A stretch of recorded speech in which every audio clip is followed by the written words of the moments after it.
बहुत warm welcome है आपका इस सेशन में एक नई जोश एक नई एनर्जी के साथ। Hey my winners, my name is Prerna. How are you all? I hope you are doing well.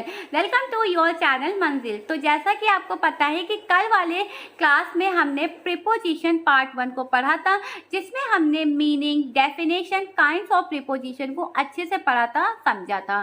ठीक है, तो जिसने भी कल वाली क्लास को नहीं देखा है जाके देख लीजिएगा। लिंक मैंने डिस्क्रिप्शन में दे दिया है और साथ ही साथ प्लेलिस्ट भी बन चुकी है, तो जिसके थ्रू भी इजी पढ़े आप क्लास को देख सकते हैं।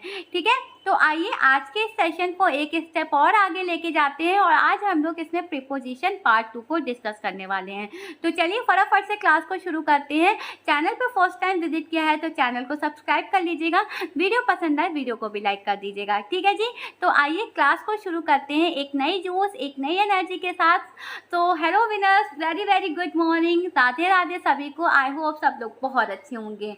ठीक है, तो चलिए आगे बढ़ते हैं और ये है मेरी class English grammar parts of speech preposition part 2 को आज के सेशन में हम लोग डिस्कस करने वाले हैं। ठीक है जी, तो चलिए यहाँ पे मैंने आपके लिए एक मोटिवेशन थॉट भी डाला है। तो क्या है वो मोटिवेशन थॉट, आइए पढ़ लेते हैं एक बार।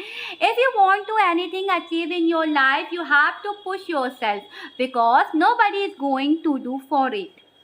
देखो, अगर आप अपने लाइफ में सच में कुछ अचीव करना चाहते हो, कुछ बनना चाहते हो, अपने पैरों पे खड़े होने चाहते हो, तो एक बात याद रखो, अपने आप को पुश करो। ठीक है, थोड़ा सा धक्का दो।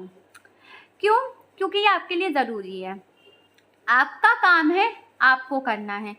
आपको डॉक्टर बनना है तो ऐसा नहीं है कि पढ़ाई कोई और कर लेगा डॉक्टर आप बन जाओगे। ऐसा कभी सुना है कि भाई मैं पढ़ाई कर लेता हूँ, मैं डिग्री तुझे दूंगा? ऐसा कभी सुना है? ऐसा तो नहीं होता है ना। तो जो काम आपने ठाना है वो काम आपको ही करना है, किसी और वो काम कोई और नहीं करेगा, है ना। तो अगर आपका टारगेट पक्का है कि हाँ मुझे लाइफ में ये चीज़ बनना है, अपने पैरों पे खड़े होना है, अपने मदर को, अपने मम्मी पापा को प्राउड फील कराना है, तो अपने गोल पे बिल्कुल आपको फोकस करना है। क्लियर है? सो यही एक मोटिवेशन के साथ आइए अपनी क्लास को शुरू करते हैं। चलिए क्लास को बिगिन करें। ये देखिए मैंने लेट्स बिगिन का ये भी बनाया है। अच्छा लग रहा है? अच्छा लग रहा है ना सबको? आई होप अच्छा लग रहा होगा। ठीक है, तो चलिए अब आ जाते हैं अपनी मेन स्लाइड पे। क्या है? Yes, preposition. ठीक है, प्रीपोजिशन पार्ट 2। तो चलिए शुरू करते हैं।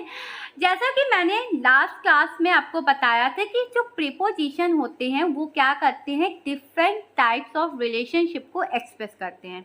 ठीक है, डिफरेंट टाइप ऑफ रिलेशनशिप को क्या करते हैं, एक्सप्रेस करते हैं, जिसमें से आपका preposition of time, preposition of place और प्रीपोजिशन ऑफ डायरेक्शन है।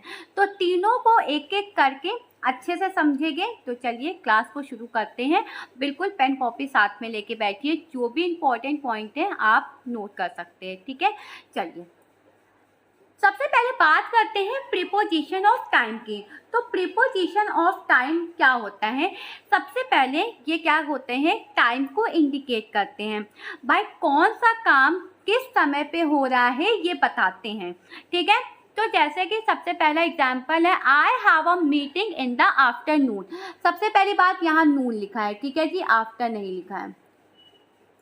ओके, तो क्या कहा मैंने, I have a meeting in the afternoon. तो मेरी एक मीटिंग है, कब है? आफ्टरनून में। ठीक है, तो आफ्टरनून यहाँ पे क्या है, आपका टाइम है। आफ्टरनून आपका क्या है, यहाँ पे टाइम है। टाइम को ये इंडिकेट कर रहा है, ठीक है जी, कि मेरी मीटिंग है, किस समय है, दोपहर के समय है। और आफ्टरनून आपका क्या है, यहाँ पे टाइम है। क्लियर? दूसरे एग्जाम्पल देखते हैं, you must return before sunset. तुम्हें सूर्यास्त होने से पहले लौटना पड़ेगा। ठीक है, तो क्या यहाँ पे टाइम क्या दिया है, सूर्यास्त। ठीक है, सनसेट यहाँ पे टाइम है कि भाई सूर्यास्त हो जाएगा तो तुम घर वापस आ जाना। ठीक है जी, तो यहाँ पे टाइम क्या बता रहा है, sunset. Your father come at 4 o'clock। यहाँ पे तो सीधा सीधा आपको एक स्पेसिफिक टाइम दिया ही है कि जो तुम्हारे पापा हैं वो कितने बजे आएंगे, 4 बजे आएंगे। ठीक है, चौथा देखते हैं, this labourer work for 8 hours। ठीक है। ये लेबर जो है वो कितने घंटे काम करता है, 8 घंटे काम करता है, ठीक है। ये लेबर कितने घंटे काम करता है, 8 घंटे काम करता है। तो यहाँ पे उसका टाइम क्या है, यहाँ पे उसका टाइम है कि जो लेबर है वो कितने घंटे काम करता है, 8 घंटे। 8 घंटे टाइम को क्या कर रहा है, डिफाइन कर रहा है ना। 8 घंटे क्या कर रहा है, टाइम को डिफाइन कर रहा है। नेक्स्ट देखते हैं क्या है, वेट टिल टुमारो, कल तक इंतजार करो। वेट टिल टुमारो, कल तक इंतजार करो। इंतजार कब तक करना है, कब तक करना है, कल तक करना है ना, कल तक करना है। तो कल तक क्या है, टाइम है। कल तक क्या है, टाइम है। हम लोग नहीं कहते भाई रुक जाओ थोड़ा, कल तक कर दूंगी, ठीक है। जैसे किसी ने हमें कोई काम दिया तो हमने कहा भाई कल तक करके दे देंगे, है ना, कल तक थोड़ा टाइम दो, कल तक करके दे देंगे। तो कल तक टुमारो क्या है आपका, यहाँ पे टाइम को डिफाइन कर रहा है, ठीक है। फिर लास्ट क्या है, this principle remain in his office 10 AM to 4 PM। जो यहाँ पे 10 AM 4 PM क्या दिया है, आपका टाइम दिया है। क्लियर है। तो प्रीपोजिशन ऑफ टाइम क्या होता है, प्रीपोजिशन ऑफ टाइम आपका वो प्रीपोजिशन होता है जो टाइम को डिफाइन करता है कि आपका काम किस टाइम पे हो रहा है। ओके, आगे बढ़े। प्रीपोजिशन ऑफ टाइम क्लियर है, आगे बढ़े। चलिए अब नेक्स्ट देखते हैं प्रीपोजिशन ऑफ प्लेस, ठीक है। Preposition of place, preposition of place मतलब कोई जगह होगा, कोई स्थान होगा, लोकेशन, ठीक है, इसके बारे में डिस्क्राइब करता है। तो preposition of place indicate a place और लोकेशन। क्लियर है। तो क्या है इसका example, Jane is waiting for you at the bus stop. अच्छा, जेन क्या है, जेन क्या कर रहा है, तुम्हारा इंतजार कर रहा है। क्या कर रहा है, तुम्हारा इंतजार कर रहा है। लेकिन किस जगह पे इंतजार कर रहा है, बस स्टॉप। यहाँ पे जो बस स्टॉप है वो क्या है, आपका प्लेस है, ठीक है। क्या है, आपका प्लेस है। जैसे मेरे दोस्त मेरा इंतजार कैफे में कर रहे हैं। तो कैफे क्या है, जगह है ना। मेरे दोस्त मेरा वहीं पे इंतजार कर रहे हैं। तो जेन क्या कर रहा है, तुम्हारा वेट कर रहा है। कहाँ पे वेट कर रहा है, बस स्टॉप पे। क्लियर है, आगे बढ़े। ओके, दूसरा क्या है, I have meeting in New York. मेरी न्यूयॉर्क में क्या है, मीटिंग है। कहाँ है, कहाँ है, न्यूयॉर्क में है। कहाँ है, न्यूयॉर्क में है। कहाँ है, न्यूयॉर्क में। न्यूयॉर्क क्या है, प्लेस है, जगह है, लोकेशन है, ठीक है। ये डिफाइन कर रहा है, प्लेस को डिफाइन कर रहा है। आगे बढ़े। ओके, नेक्स्ट क्या है, I live on the 7th floor at 21 Oxford street in London. इसने तो पूरा एड्रेस ही बता दिया, है ना। तो वो कहाँ पे रहता है, वो भाई 7वें मंजिल पे रहता है, 7th floor पे रहता है। जगह क्या है, 21 ऑक्सफोर्ड स्ट्रीट इन लंदन। तो यहाँ पे ये जो 21 ऑक्सफोर्ड स्ट्रीट इन लंदन है, ये क्या है, पूरा आपको प्लेस बताया जा रहा है ना। क्लियर है, समझ में आई बात।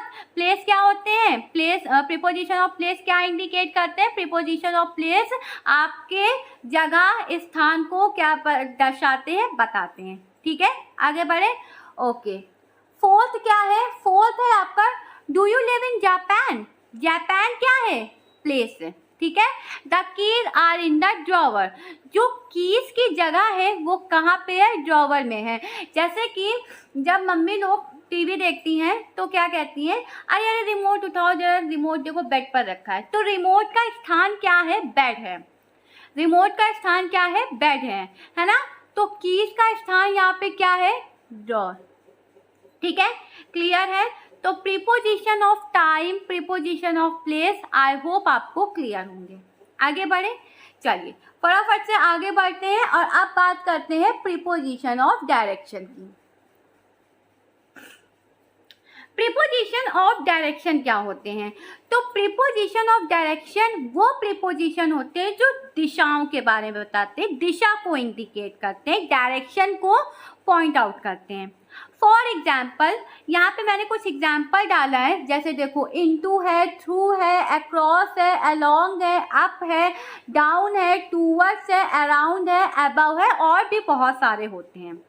मैंने यहाँ पे कुछ स्पेसिफिक डाला है, और भी बहुत सारे होते हैं, ठीक है जी। तो सबसे पहले फर्स्ट एग्जाम्पल को देखते हैं, क्या है, the kite flu above the tree. पतंग क्या है, पेड़ के ऊपर उड़ती है, ठीक है। He told stories around the campfire. उसने अपनी स्टोरीज कहाँ पे सुनाई, कैंप फायर के अराउंड सुनाई। कैंप फायर होगा, बहुत सारे लोग बैठे होंगे, तो उसमें उसने अपनी स्टोरी कहाँ पे सुनाई, कैंप फायर, ठीक है। My uncle lives close to the supermarket. मेरे अंकल कहाँ रहते हैं, सुपर मार्केट के आसपास ही रहते हैं। सुपर मार्केट क्या है, एक डायरेक्शन को डिफाइन कर रहा है ना, एक डायरेक्शन बता रहा है, ठीक है। The river flows to the east. River क्या है, ईस्ट से, ईस्ट को बहती है, ठीक है। Put the sandwich over there, they travelling towards London, don't jump off that wall, he I walk along the street. तो ये सारे के सारे क्या हैं, आपके प्रीपोजिशन ऑफ डायरेक्शन के एग्जाम्पल्स हैं। तो प्रीपोजिशन ऑफ टाइम क्या होता है, प्रीपोजिशन ऑफ प्लेस क्या होता है, प्रीपोजिशन ऑफ डायरेक्शन क्या होता है। आई होप आपको ये तीनों चीज़ें समझ में आई होंगी, ठीक है। आगे बढ़े, ओके। अब बात करते हैं हम लोग नेक्स्ट स्लाइड, जो कि है हमारा रूल्स ऑफ प्रीपोजिशन। प्रीपोजिशन के क्या रूल्स हैं, ठीक है। तो सबसे पहले आप जैसा स्लाइड पे देख सकते हो, about, above, after, against, among, between, along, at, by, behind, below, beside, ठीक है, बिसाइड्स, बाय, ठीक है, फॉर, फ्रॉम, ठीक है, और क्या क्या है, in, into, inside, till, upon, under. ये सारे के सारे क्या हैं, आपके प्रीपोजिशंस हैं। अब इन सारे प्रीपोजिशन को एक एक करके समझेंगे, एक एक करके उनके एग्जाम्पल्स को देखेंगे, ठीक है। तो रेडी हैं आप लोग, चलिए आगे बढ़े, आगे बढ़े। थका तो नहीं कोई थका तो नहीं, थका हो तो भाई पानी वानी पी लो, ठीक है। चलिए सबसे पहले देखते हैं यूज, आपका use of about. Sorry I have cold, ठीक है। चलिए सबसे पहले बात करते हैं यूज ऑफ अबाउट की। तो अबाउट के बारे में आज यहाँ इस प्रीपोजिशन में पढ़ने वाले हैं। तो यूज ऑफ अबाउट क्या होता है, के बारे में बताता है, के लगभग बताता है, के करीब बताता है, ठीक है। ये आपको डिफाइन करते हैं।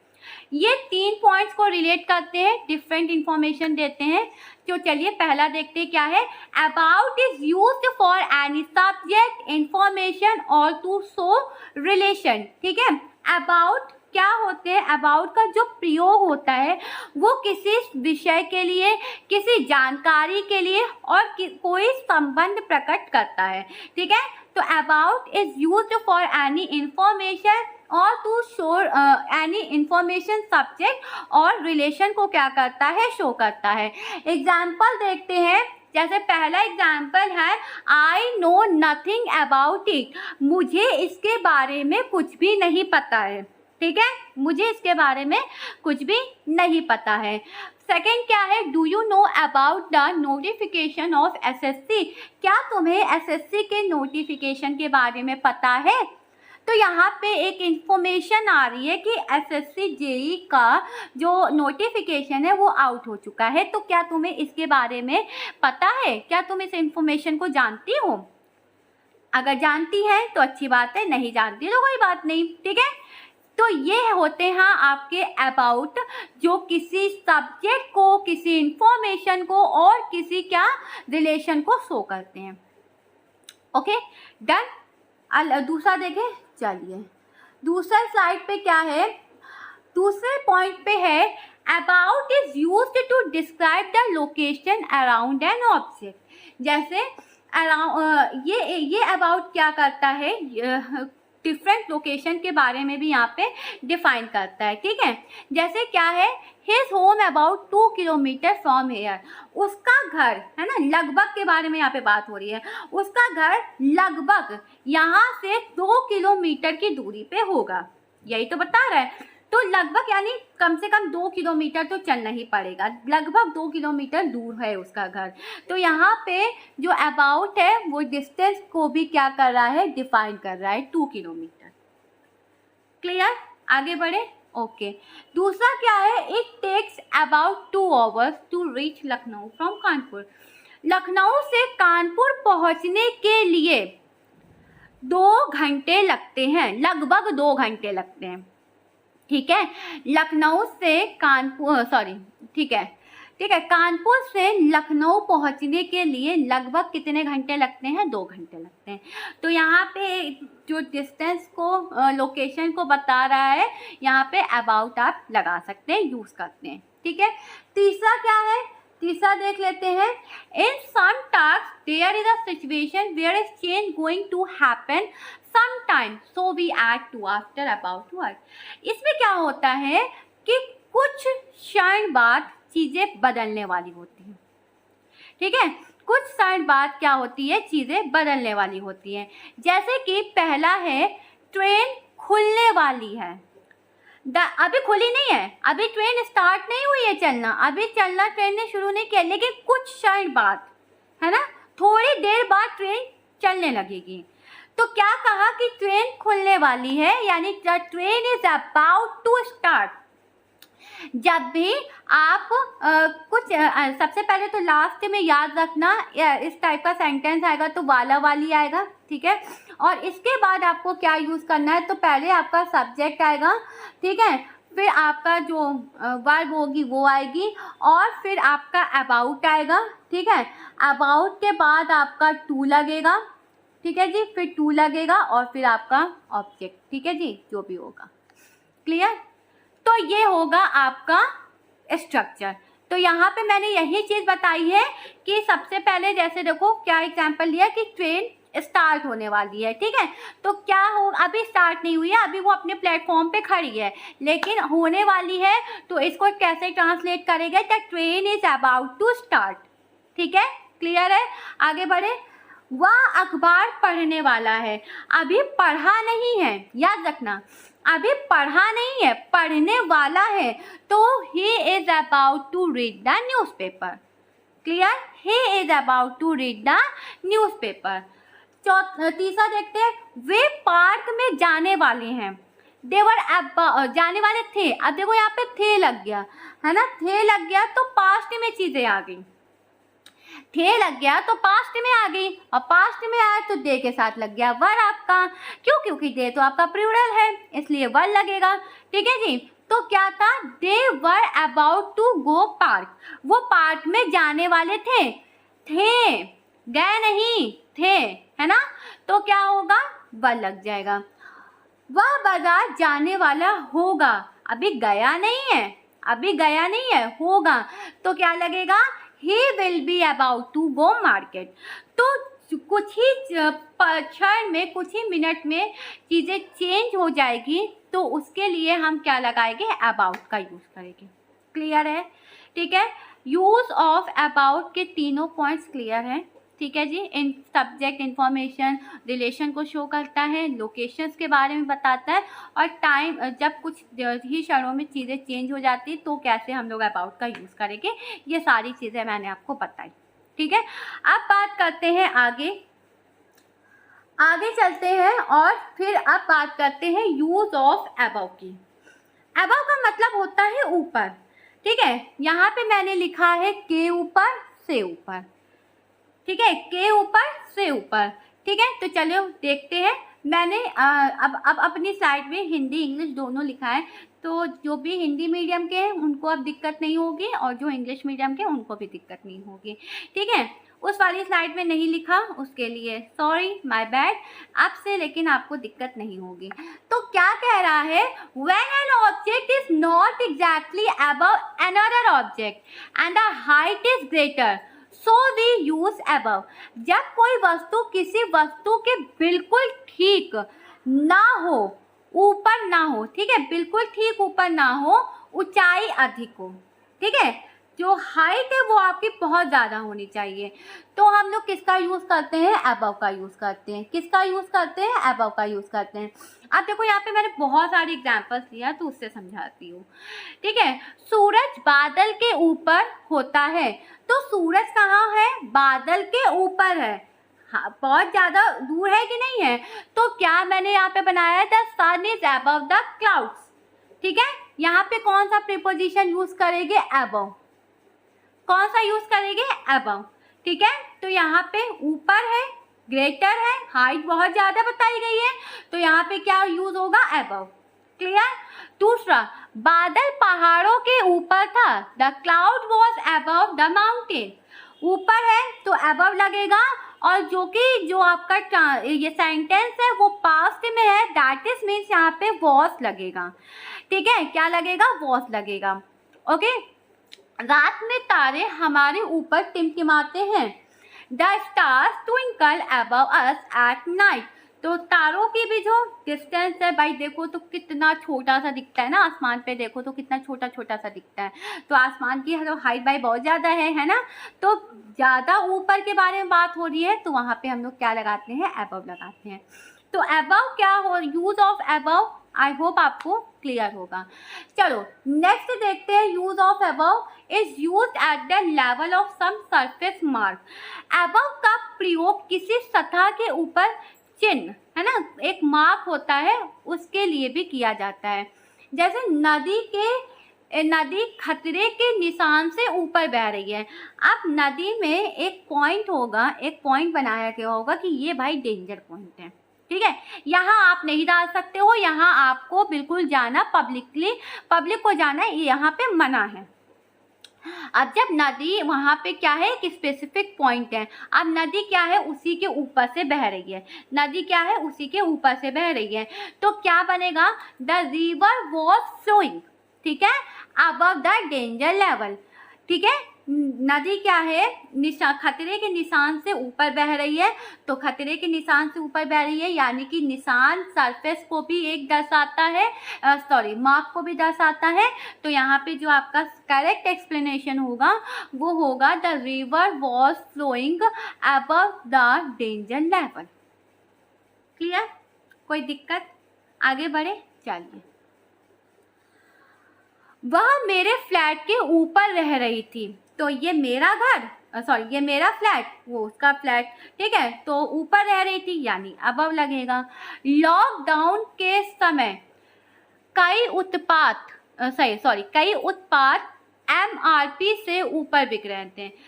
अब ये तो बात बिल्कुल सही है, जब वैसे को इसके बारे में कोई बात नहीं करते हैं, ठीक है, लेकिन थोड़ा छोटा सा एग्जांपल मैंने यहाँ पे लिया है कि लॉकडाउन का जब टाइम था तो भाई 10 रुपए की चीज़ 50 रुपए में बिक रही थी, है ना, मतलब ये कह सकते हैं कि बहुत ज़्यादा हाई रेट था उस समय। तो यहाँ पे इसके लिए भी क्या यूज़ होगा, प्रोडक्ट के लिए भी आपका क्या लगेगा, अबव ही लगेगा। तो many product was selling above MRP at the same time of lockdown. तो लॉकडाउन का जो टाइम था उसमें जो MRP रेट एग्जैक्ट जो थी वो ना लेके, बल्कि उससे कई गुना हमसे पैसे लिए जा रहे थे, है ना। तो यहाँ पे प्रोडक्ट के लिए भी आप अबव का यूज़ करते हैं। क्लियर, यूज ऑफ अबव क्या होता है, एग्जाम्पल सब कुछ क्लियर है, आगे बढ़े, चलिए। अब बात करते हैं थर्ड, यूज ऑफ आफ्टर। तो यूज ऑफ आफ्टर यानी कि बाद, है ना, के बाद के पीछे, क्या बोला मैंने, के बाद के पीछे, ठीक है, किसका यूज करेंगे, यूज ऑफ आफ्टर का। एग्जाम्पल देखते हैं, शनिवार के बाद रविवार आता है, बिल्कुल सही बात है, संडे कम्स आफ्टर सैटरडे, ठीक है। मैं तुम्हारे सोने के बाद खाऊंगा, लगता है कुछ अच्छी चीज़ लाया होगा, तभी वो इंतज़ार कर रहा है कि तुम सो जाओ तब मैं खाना खाऊंगा, है ना, तब मैं खाऊंगा। हो सकता है आइसक्रीम लाया हो या बहुत अच्छा पिज्ज़ा लाया हो, है ना, तभी तो कह रहा है कि मैं तुम्हारे सोने के बाद खाऊंगा। तो क्या कह रहा है, मैं तुम्हारे सोने के बाद खाऊंगा, आई विल ईट आफ्टर, ठीक है, यू स्लीप, जब तुम सो जाओगे तब मैं वो जो टेस्टी सी चीज़ लेके आया हूँ वो खा लूँगा, है ना। तो यहाँ पे बाद आ रहा है, तो बाद के लिए बिल्कुल आफ्टर का यूज़ करेंगे, ठीक है जी। चलिए आगे देखते हैं, आगे क्या है, मैं नाश्ता करने के बाद टहलने गया, पहले नाश्ता किया फिर टहलने गया, ठीक है, तो बाद यानी प्रीपोजिशन क्या है होगा आपका, आफ्टर होगा। आप अपना काम पूरा करने के बाद मैं तुम्हें कॉल करूँगा, तो मैं करूँगा, कब करूँगा, जब मेरा काम पूरा हो जाएगा, ठीक है। तो क्या है इसकी translation, I will call you after I finish my work, ठीक है जी। चलिए अब बात करते हैं मेरे पीछे कौन भाग रहा है। मैंने बताया ना, यूज ऑफ आफ्टर का जो यूज है वो बाद में तो होता ही होता है, इसके साथ के पीछे भी होता है। तो मेरे पीछे कौन भाग रहा था, हु इज रनिंग। अब यहाँ पे पीछे आ गया तो पीछे की अंग्रेजी यहाँ पे जो बनेगी वो बनेगी आफ्टर। क्लियर, वो क्या बनेगी, आफ्टर बनेगी। क्लियर, कोई दिक्कत कोई परेशानी नहीं, आगे चले। ओके, नेक्स्ट एग्जाम्पल जो मैंने लिया है, तुम्हारे पीछे कौन पड़ा है। तो तुम्हारे पीछे कौन पड़ा है, यहाँ पे क्या अंग्रेजी मैंने बनाई, who is after you. Who is after you, तुम्हारे पीछे कौन पड़ा है, तो पीछे की क्या हो जाएगी अंग्रेजी, आफ्टर। तो चीज़ों को अच्छे से जब समझोगे तो अच्छे से सेंटेंस को बना पाओगे, उस पर अच्छे से एक्सप्लेनेशन कर पाओगे, है ना। अब आपने समझा नहीं और आप बनाते चले गए तो फिर कोई फ़ायदा नहीं है। जब आप कोई भी चीज़ को अच्छे से करते हैं, अच्छे से उस पर ध्यान देते हैं, तो आपको चीज़ें समझ में आती है और आप उस पर फिर अच्छे से वर्क कर पाते हैं। ठीक है जी, तो चलिए अब आगे बढ़ते हैं। नेक्स्ट क्या है, यूज ऑफ अगेंस्ट। अब यूज ऑफ अगेंस्ट क्या होता है, के विरुद्ध या के खिलाफ। ठीक है, के विरुद्ध या के खिलाफ। क्लियर है, जैसे कभी कभी टीवी सीरियल्स में देखते हैं ना हम लोग, मैं तुम्हारे खिलाफ हूँ, मैं ये नहीं मैं तुम्हारे खिलाफ हूँ, इस टाइप से कुछ सेंटेंस बोलते हैं, है ना।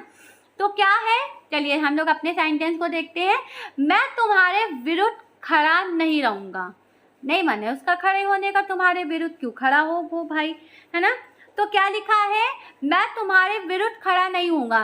तो यहाँ पे विरुद्ध की जो अंग्रेजी बनाई गई है वो क्या बनाई गई है, अगेंस्ट। क्या बनाई गई है, अगेंस्ट। तो इसकी जो पूरी एक्सप्लेनेशन की गई है, जो पूरा सेंटेंस बनाया गया है वो क्या बनाया गया है, I will not against I will not stand against you. ठीक है, दूसरा देखते हैं, मैं मृत्यु दंड के खिलाफ हूँ।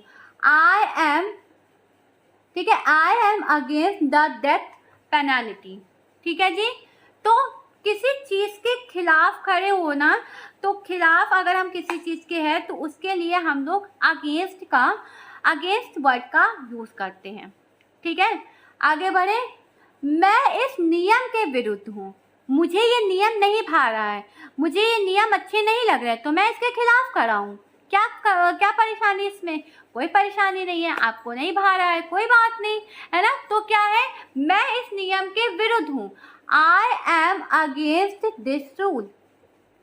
ठीक है, कभी कभी कोई ऐसे रूल्स निकल जाते हैं जो हमें समझ नहीं आते हैं, मतलब ऐसे लगता है अरे क्यों निकाल दिया, है ना, क्यों आखिर।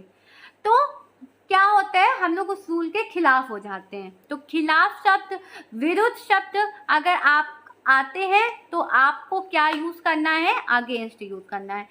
एक बात हमेशा याद रखना, जब भी सेंटेंस को बना रहे हैं तो एक बार देख लेना कि सेंटेंस आपका चल किस टाइम पे रहा है। ठीक है, ओके। भारत ने अंग्रेजों के खिलाफ युद्ध छेड़ दिया था। ठीक है, युद्ध छेड़ दिया, तो India declared war against British. ठीक है, तो यहाँ पे अगेंस्ट हमने यूज़ किया है क्योंकि खिलाफ है, इस वजह से यहाँ पे हमारा अगेंस्ट यूज़ किया गया है। क्लियर है जी, यूज ऑफ अगेंस्ट के विरुद्ध, के खिलाफ होता है। कोई भी चीज़ हम किसी के खिलाफ होते हैं, किसी के विरुद्ध होते हैं, हमें चीज़ें अच्छी नहीं लगती हैं, तो उसके लिए हम वर्ड अगेंस्ट का यूज़ करते हैं। ओके, चलिए आगे बढ़ते हैं। अब बात करते हैं यूज ऑफ एमंग की और बिटवीन की। देखो, एमंग और बिटवीन दोनों में डिफरेंस होता है। एमन जो होता है वो आपका दो से ज़्यादा के लिए यूज़ होता है। ठीक है, दो से ज़्यादा के लिए यूज़ होता है, लेकिन जो बिटवीन होता है वो आपका दो के लिए यूज़ होता है। ठीक है, दो के लिए क्या होता है, बिटवीन यूज़ होता है। एग्जाम्पल से समझते हैं, एग्जाम्पल से अच्छे से समझ में आएगा। रमेश अपने दोस्तों में सबसे बुद्धिमान है। किसी यहाँ दो पर्सन की बात नहीं की गई है। ठीक है, कि रमेश जो है वो मुझसे ज़्यादा बुद्धिमान है। इस तरीके से नहीं कहा है, उसने क्या कहा है कि रमेश अपने दोस्तों में सबसे बुद्धिमान है। तो मैंने क्या यहाँ पे ट्रांसलेशन किया है, Ramesh is most intelligent among his friend. ठीक है, यहाँ पे अमंग क्यों यूज हुआ है, क्योंकि यहाँ से 2 से ज़्यादा लोगों की बात हो रही है। क्लियर है। वह उपलब्ध घड़ियों में से सबसे अच्छा चुनने की कोशिश कर रहा था। अब देखो 2 घड़ी हो, ठीक है, एक गोल्ड की हो एक डायमंड की हो, तो हमें जो पसंद आएगा वो हम ले लेंगे। ठीक है जी। लेकिन अब बहुत सारी घड़ी हो और काफ़ी सुंदर सुंदर हो, तो फिर थोड़ा सा लगता है ना कि अरे ये नहीं ये वाला ले लेते हैं, अरे ये नहीं ये वाला ले लेते हैं, मतलब कंफ्यूज हो जाते हैं कि भाई ले कौन सा, है ना। तो यहाँ पे भी क्या किया जा रहा है कि वो भी क्या है, कंफ्यूज है। तो क्या मैंने ट्रांसलेशन बनाया है, मैंने ट्रांसलेशन बनाया है he was trying to close the best watch among available ones. ठीक है, तो इस तरीके से आप अमंग का यूज कर सकते हैं। क्लियर है आपको, आगे बढ़े। ओके, चलिए अब बात करते हैं बिटवीन की। तो बिटवीन अभी मैंने आपको बताया 2 लोगों के बीच में यूज होता है, जैसे हम दोनों के बीच अच्छी समझ है। ठीक है, जैसे मेरे और मेरे दोस्त के बीच में एक अच्छी अंडरस्टैंडिंग है, तो क्या कहेंगे, there is a good understanding between us. ठीक है, तो यहाँ पे किसका यूज करेंगे, बिटवीन का। क्लियर है जी। ओके, अब दूसरा बात करते हैं, बॉल मेरे पैरों के बीच से निकल गया। तो मेरे दोनों जो लेग्स हैं उनके बीच से बॉल क्या हुई, पास आउट कर गई। तो किस तरीके से बनाएंगे, the ball pass between my legs. Clear है। ओके, 2 चीज़ों के लिए होता है, बार बार रिपीट कर रही हूँ। यह रेलगाड़ी दिल्ली और मुंबई के बीच चलती है, तो this train runs between Delhi and Mumbai. ठीक है, 2 स्टेशनों के बीच में चलती है, 2 शहरों के बीच में चलती है, तो क्या यूज होगा, बिटवीन। तो अमंग कहाँ पे यूज होता है, जब 2 से ज़्यादा होते हैं, और बिटवीन कहाँ पे यूज होता है, जब 2 लोग होते हैं। क्लियर है, समझ में आ गई बात, कोई दिक्कत कोई परेशानी नहीं ना। ओके, सो आज की क्लास में बस इतना ही। Thank you everyone for watching this video. और अगर आप चैनल पे फर्स्ट टाइम है तो प्लीज़ मेरे चैनल को करिए सब्सक्राइब, वीडियो पसंद आए तो लाइक भी करिएगा और शेयर करना बिल्कुल भी मत भूलिएगा। ठीक है जी, तो मिलती हूँ आपसे कल के सेशन में। See you guys tomorrow, same time same place. Bye, take care, have a great day. पढ़ते रहिए, मेहनत करते रहिए, आगे बढ़ते रहिए। ठीक है जी, तो आई होप आज की क्लास आपको अच्छी लगी होगी, कमेंट में ज़रूर बताइएगा। ठीक है जी, तो चलिए बाय, टेक केयर।